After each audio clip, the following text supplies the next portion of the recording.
Welcome back to Mike Lenoci Show, guys. Look, before we get into it, I have no idea what's going on. And based off my last video, I dropped that video just before free agency started, and then all this madness happened, and I missed.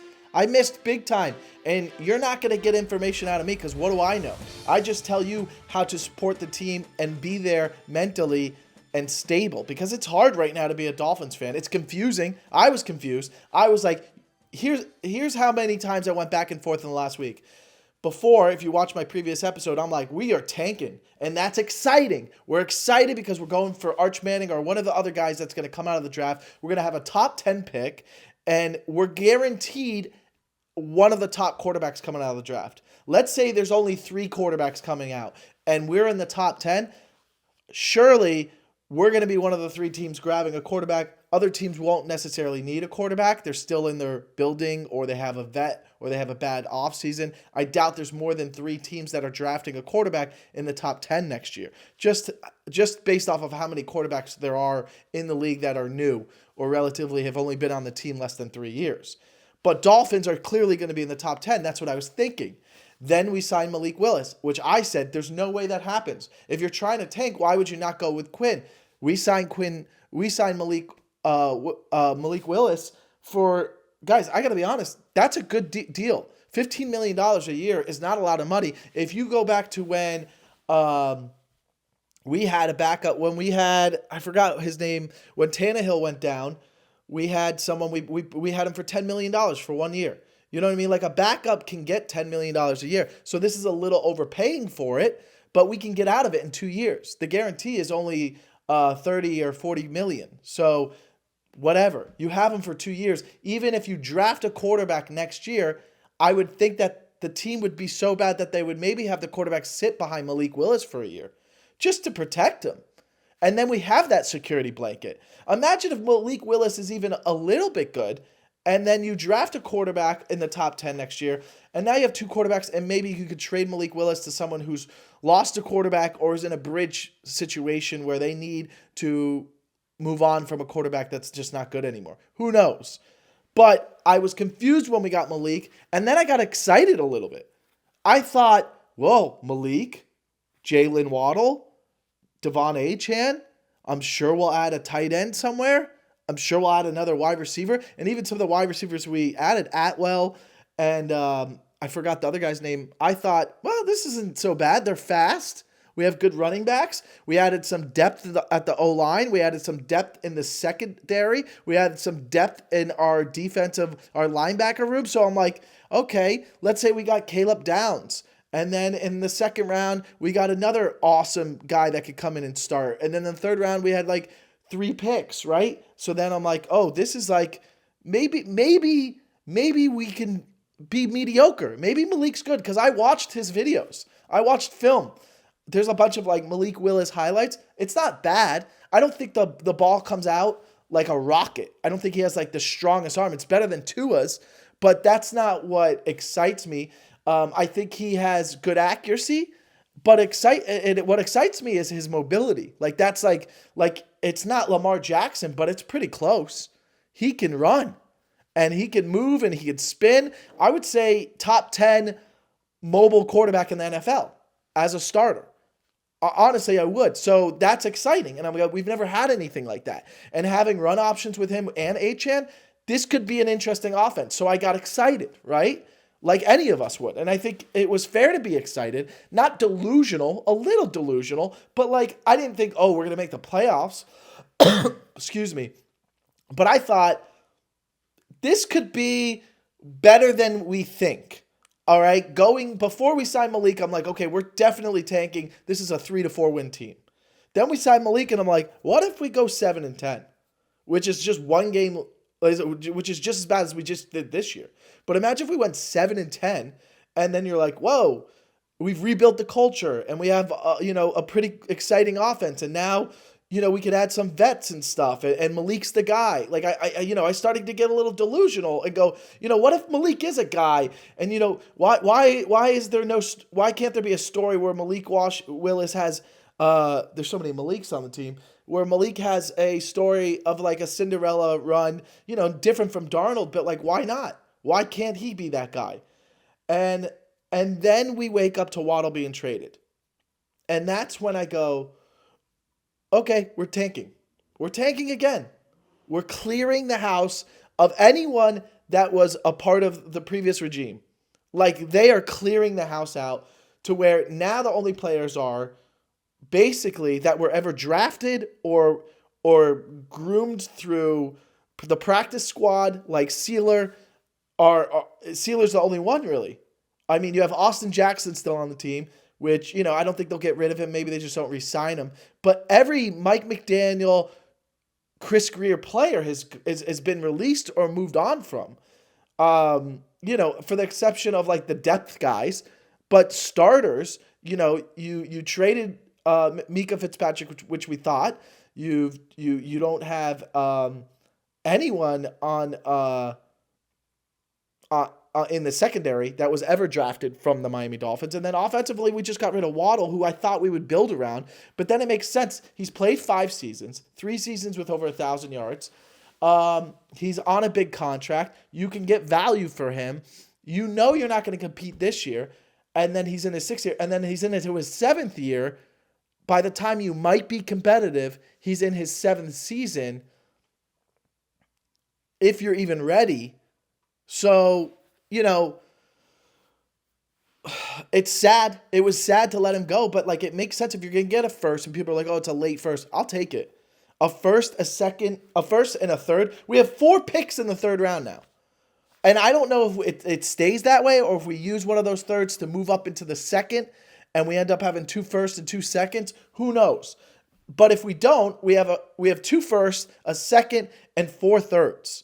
So 4, 5, 6, 7. 7 players potentially could be drafted that are starters on our team.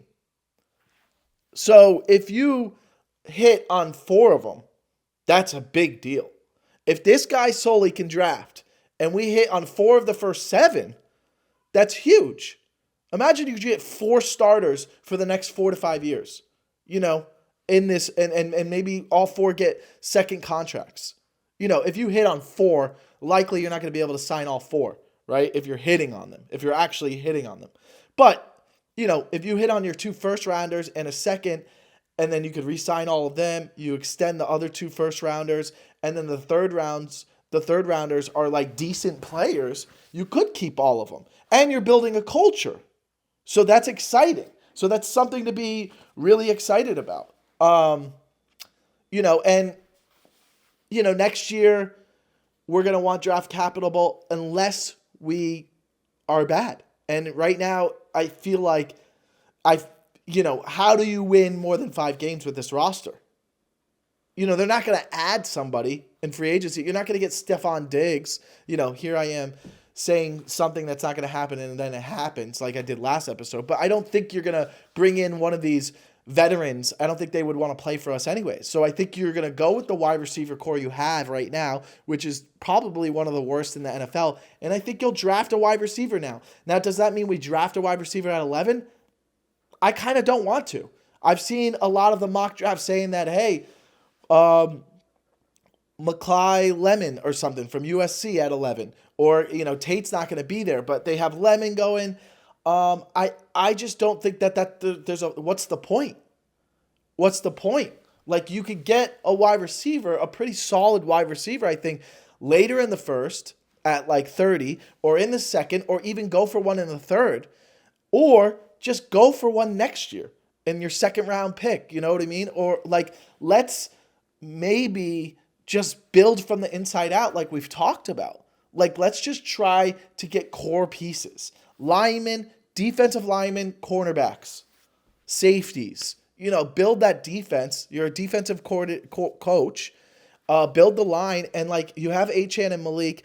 And our wide receiver room, you could bring in a vet later on. But, like, let's see what this guy has. So what this tells me, if you're a fan like I am, I assume, and look, if you don't agree, let me know in the comments. I don't know. And also, just a reminder, subscribe and like the channel and subscribe to it. I'd love to build a following on here. If you don't know who I am, I'm a stand-up comedian, Michael Lenoci. You can check out all my stuff. I have tour coming up on michaellenoci.com. And I'd love to set up a a, a show where it's just Dolphin fans, and I'm doing stand up, but we're just talking about the Dolphins, and how fun is that? And one day that will happen, but before that happens, we have to build this channel. So I need your guys' help. What this tells me, and I think this is pretty obvious at this point, and is Malik gets a year to show us what he has. And even with a bad roster, don't you think you could kind of analyze a guy and be like, he's really good? I mean, even like when Peyton Manning was a rookie, he threw 28 interceptions. You knew he was good. You know what I mean? And even as Trevor Lawrence has struggled over the years, I know he's good. And that's why it's like he doesn't get the same hate Tua had. You know what I mean? Like, you know he's good. And same with Herbert. Like, as much as Herbert struggled or never won a playoff game, you're like, you know he's good. You're not going to move on from him. You're not going to move on from Trevor Lawrence. Certain guys are good. So, like, even if Malik goes 5-12 this year with the Dolphins, you'll know, you're like, oof, he's got something, man. If you just put a roster around him, we got something. You know what I mean? Like a great quarterback can win some games by himself. And I think that's what we want to see.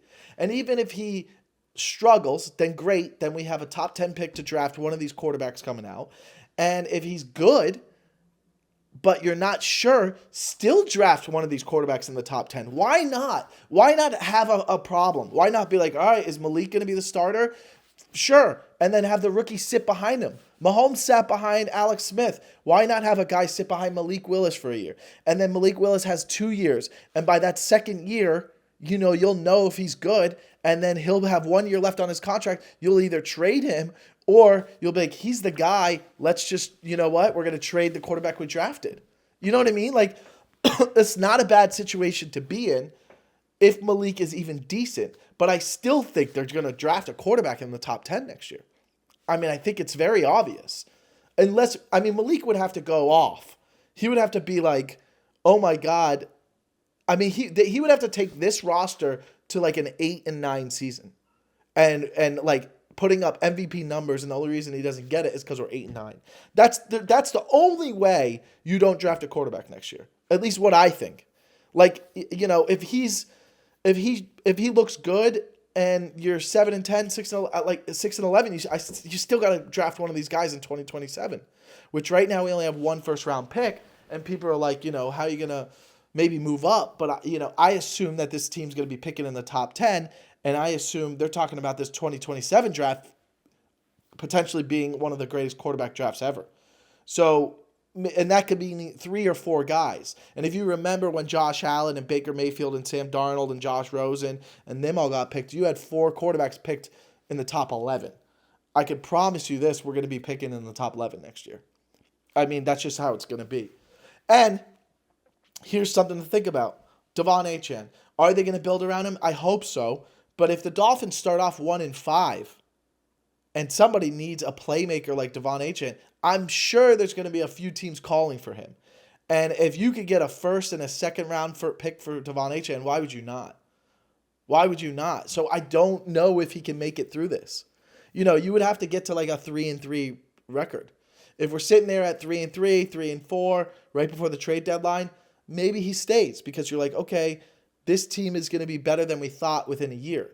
But if you're 1-5 and we're like, oh, this is a real bad situation where we are rebuilding and we need a quarterback because Malik just isn't it, you got to trade him for a first and have 2 first rounds next year and a couple second rounders. You know what I mean? Why not? So I don't think you could call out anything like there's nothing off limits. I think it would be, stupid to assume that. And if Devon Achane doesn't get a new deal before the season starts, I got to assume, he's going to be traded. Because if I'm Devon Achane's agents, he's going into his 4th year. And, this is his 3rd year, right? 3rd year or 4th year? This is his 4th year, I believe. Well, I don't know. It might be his 3rd. But either way, he's due for a contract, right? If this is his 3rd year, he's not going to go into the season without this is his 4th year. So this is his last year of his contract. So he's going to need an extension, and they're not going to let him go on the field. You know what I mean? There's no way he's walking onto that field without a contract, because why would he risk getting injured? If his agents are smart. So there you go. So he's going to get either a contract from us before the season starts, or they don't come to an agreement. He holds out and he gets traded within the first couple weeks. And maybe some team has an injury. But the problem is, from what we know and from what I know of watching in the NFL, is you have to be very careful with this situation, because if it gets to a point where you guys can't come to an agreement on a contract and Devon Achane holds out, then the trade value for him goes down, because people know that, like, he wants out. They have to get rid of him. He's a holdout. He's not playing. This is a bad situation. The value for him goes down. Whereas if you get a deal done, he's signed for 4 more years. He signs like a 4-year, $50 million contract. Then at least that part's done. His value goes up a little bit, and he plays pretty good in the first couple weeks, but we're bad. His value goes up a little bit because now there's no contract negotiations, and then the team trading for him knows they have a guy for the next 4 years, whatever team that would be. So I think that we just have to hope that we avoid a situation where there's a holdout and Devon Achane isn't happy and they're forced to trade him, because then do we get a first-round pick for him? But I can guarantee you he's not going to walk out on that field without a contract, because that's just how the game is played. That's this business, and it would be stupid to let him walk out there on the final year of a rookie contract, and he wasn't a first-round pick, so he can't pick up his 5th-year option. So he is not going to play unless there's a contract done. So that contract is going to have to be done, and I think you'll see this around June or July. The story will be coming up, but it will have to happen soon, because if it goes into September, that's when we start to lose value for him, and I don't know if someone will throw a first at us, but we hope, because you want more first-round picks for the 2027 draft. So some things to think about. As far as the draft picks, 2 first-round picks, you get at 30, you can get a lot of good talent there. I think at 11, the way this draft looks, we're going to get an instant starter who's going to probably be the face of our franchise over the next 4-5 years. So whoever we pick, you have to hope it hits, and he is literally got a C on his chest for the next 5 years. And if that's a wide receiver, he better be a Pro Bowler within 2 years. You know what I mean? Like, he's got to be awesome. Okay? He's got to be so awesome. At 11, if you're picking a wide receiver at 11, even with this roster, he better break 1,000 yards. This guy better get 5+ TDs, over 1,000 yards, and he is just such an athlete that he plugs into this offense, and it's him and Achane and Malik Willis. And you're like, whoa, what a cool young core they have. That's how I look at it. If you pick a defensive player, then this guy, has to be just so dominant. And the problem is, if it's a cornerback, then great. Like, he's literally he needs to be one of the best cornerbacks in the NFL over the next 4 to 5 years. Okay? To where, he gets re-signed. I mean, I think Dan Lebatard brought this up. He's like, if you draft a guy at 11 and he's good, then he needs to be the face of this franchise for the next decade. Because then if you hit on him, that means he's really good. And that means you pick up his 5th-year option, and then he gets an extension, and you extend him for 4 more years. So he's like there for 9 years. And then when that contract ends, he's one of the legendary Dolphins, and do you give him another contract? That's up to you. But, if a player wants to be a franchise player, he needs to play for the team for 10 years. And if you hit on a top 15 player pick, they need to be with the team for 10 years. Otherwise, what are you doing? And I thought that was a great point. So this pick 11 is huge. And that's why I'm kind of like, look, I don't know if we pick a wide receiver, because they're so often available in every draft, and they're available in free agency. And I just think, like, look, you got Tyreek Hill in free agency. Unbelievable. You got Waddle in a draft after you had the quarterback. That was the year after. And I think that's the way to do it. I think you make sure you have your franchise quarterback, and then the next year get that wide receiver.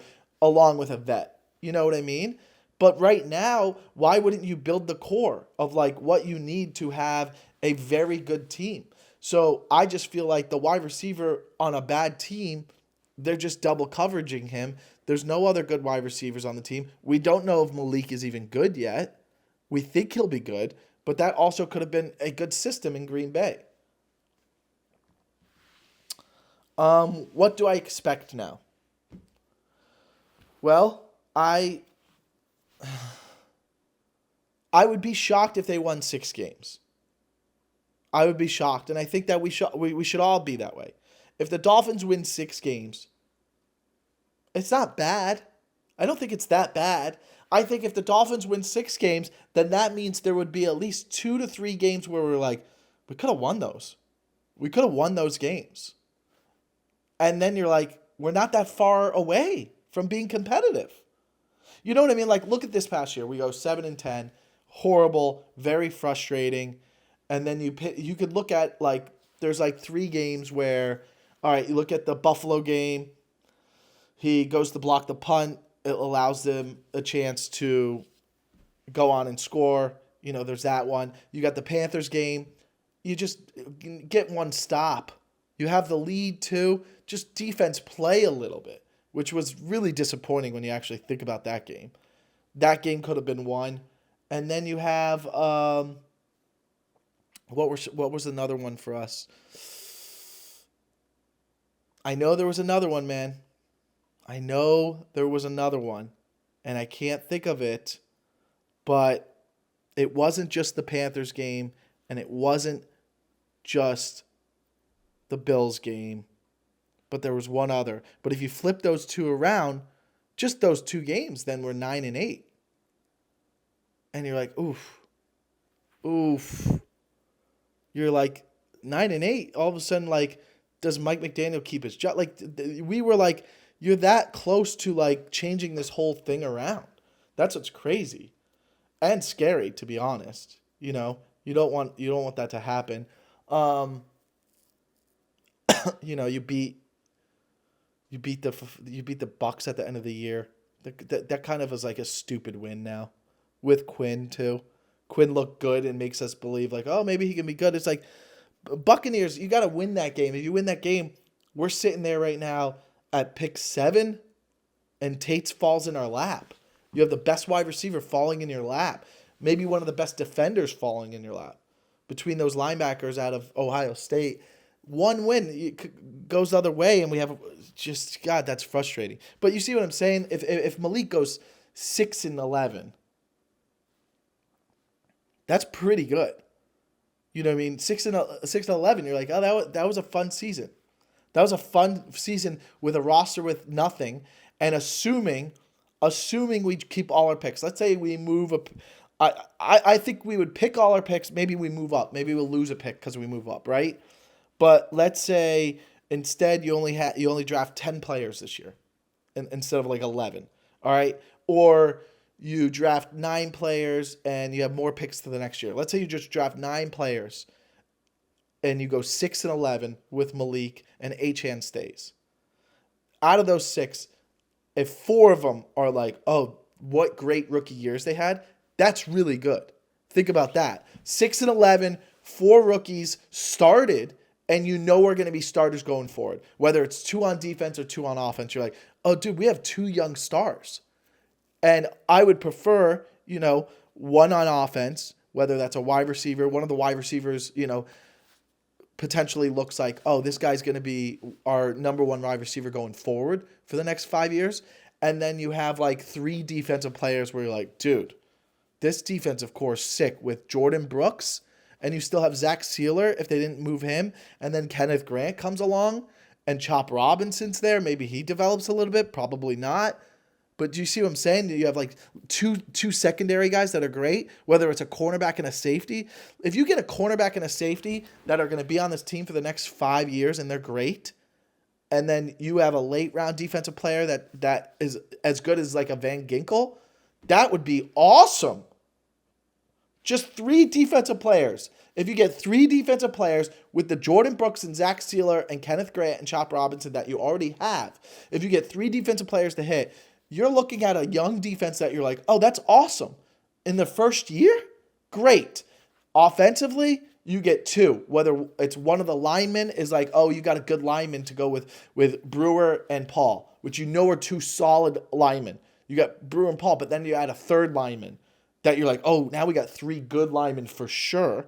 And then you have 2 vets and then some depth. And then you have a wide receiver. This could potentially be a positive year even at 6-11. And then with your first round pick, if you're 6-11, you have a top 10 pick. You're taking one of the 3 to 4 guys coming out, one of those quarterbacks. And then that puts pressure on Malik. It's like, Malik, do you want to be the franchise quarterback? Get better. Otherwise, we're going to let you go for the first half of the season and let this rookie develop behind you. And if you don't show us that if you leveled up, then we know to trade you, or you're just going to be the backup for the remainder of your contract, which is not a bad backup, by the way, and valuable. If you look at what he did for Green Bay when Jordan Love went down, he won those games. So now you have a guy just kind of teaching the system to this rookie quarterback, whoever it is, and you don't force the rookie quarterback to just come in onto a bad team or something. So I like this, and I know people are like, oh, here we are again, rebuilding. We've never rebuilt it like this. This is the first time where we've cleaned the house from the bottom. You know, when you fired Flores and brought McDaniel in, you kept Waddle, you kept Tua, you kept all these players on defense. All you did was bring in Tyreek. You're like, okay, we're bringing McDaniel in, but then we're bringing Tyreek. And then we're going to draft some running backs, but then we're bringing in some Jalen Ramsey. You know what I mean? Like, you brought in free agents to just come in and try to go for it right away. It wasn't a clean house. And then when Flores first came in, yeah, you moved on from your quarterback, but it wasn't. It was an attempt at a cleaning house, but it wasn't cleaning culturally because you still had the same GM. But you did kind of clean house player-wise. You just didn't draft the correct way. So, and maybe they'll get a tight end this year too. I think that could be something. But either way, let me know what you guys think. Thanks for watching, and let's see what comes our way, and we'll be here next week, I guess, to talk about some other stuff that I hope happens.